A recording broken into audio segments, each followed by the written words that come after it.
IAS institute నిర్వహిస్తున్న all India scholarship exam pass అవ్వండి. 2 years ఫీజులో 50% మాత్రమే పే చేయండి. మాది కాకినాడ జిల్లా గండేపల్లి మండలం ఎల్లమెల్లి సార్. కోయిట్కి వచ్చి 7 నెలలు అవుతుంది సార్. నాకు 3 పిల్లలు సార్. నేను పిల్లల్ని మా అమ్మకి ఇచ్చి కోయిట్కి వచ్చాను సార్. ఇప్పుడు ఇంట్లో మేడం ప్రతిరోజు కొడుతుంది, అన్నం పెట్టదు, ఏ రోజు కూడా అన్నం తిననివ్వదు.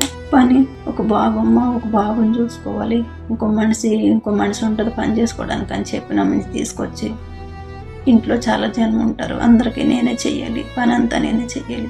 ఇలా మోసం చేశారని ఏజెంట్ని అడిగితే ఫోన్ బ్లాక్ లిస్ట్ లో పెట్టుకున్నాడు. సార్ నన్ను చంపేసేలా ఉన్నారు, కాపాడండి, సరిగ్గా తిండి కూడా పెట్టడం లేదు, అడిగితే బెదిరిస్తున్నారు, ప్రశ్నిస్తే శిక్షిస్తున్నారు, నన్ను కాపాడి నా పిల్లల వద్దకు చేర్చండి సార్, మీకు జీవితాంతం రుణపడి ఉంటా. కువైట్ వెళ్లి అక్కడ చిత్రహింసలకు గురవుతున్న తెలుగు మహిళ కన్నీరు గాథ ఇది.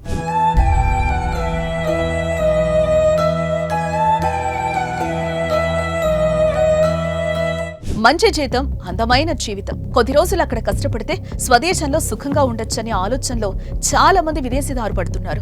తీరా అక్కడికి వెళ్లిన తర్వాత కొందరు పరిస్థితులు దారుణంగా ఉంటున్నాయి. అలా పొట్టకోటి కోసం గల్ఫ్ దేశాలకు వెళ్లిన ఎందరో తెలుగు వాళ్లు మోసపోతున్నారు, అక్కడ కష్టాల్లో కూరుకుపోతున్నారు. ఇప్పటికీ ఇలాంటి కథలు చాలా విన్నా మళ్లీ అవే రిపీట్ అవుతున్నాయి కూడా. తాజాగా ఏపీకి చెందిన ఓ మహిళ అక్కడ పడుతున్న కష్టాలను ఓ వీడియో ద్వారా తెలిపింది. తాను అనుభవిస్తున్న నరక యాతనను అందులో వివరించింది.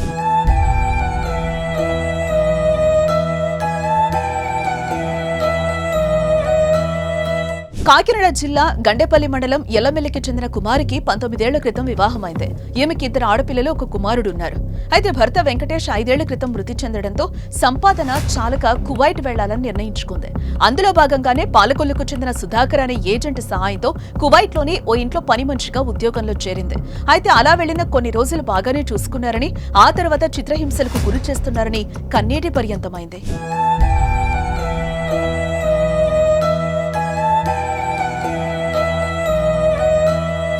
తనకు గత కొన్ని రోజులుగా ఆరోగ్యం బాగలేదని, ఎవరికి చెప్పినా పట్టించుకోవడం లేదని వాపోతోందని, పైగా తనను రేయింపవళ్లు చిత్రహింసలకు గురి చేస్తున్నారని, ఆరోగ్యం బాగలేకపోయినా పని చేయాల్సిందేనని ఒత్తిడి తెస్తున్నారని మహిళ కన్నీరు పెట్టుకుంది.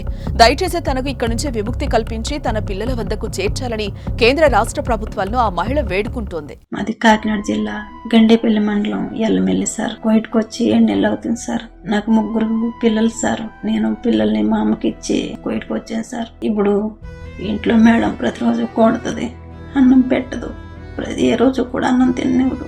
పని ఒక బాబమ్మ, ఒక బాబుని చూసుకోవాలి, ఇంకో మనిషి ఉంటుంది పని చేసుకోవడానికి అని చెప్పి నా మంచి తీసుకొచ్చి ఇంట్లో చాలా జనం ఉంటారు, అందరికీ నేనే చెయ్యాలి, పని అంతా నేనే చెయ్యాలి. ఇలా మోసం చేశారని ఏజెంట్ని అడిగితే ఫోన్ బ్లాక్ లిస్ట్ లో పెట్టుకున్నాడు.